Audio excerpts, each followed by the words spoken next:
Here's what I want the finished product to be.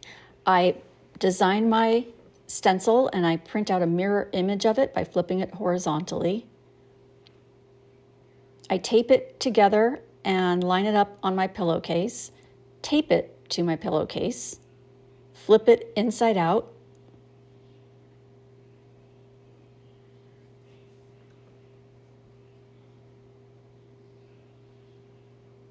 and then I tape it to a window or something that allows me to see through it.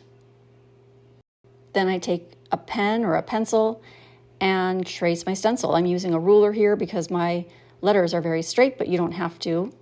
You can also use this water-soluble ink pen, which I like because when you're all done, you just sprinkle some water on it and it disappears. This is actually a different design than the one I was just showing you, but the point is this is what the stencil looks like with the water-soluble pen, and you just go ahead and put your embroidery hoop right on there and start punching. And when you turn it right way out, this is what you will see. Please disregard these little threads. I haven't gone back and cleaned up my project yet, but you get the point. Please let me know if you have any questions. I hope this helped.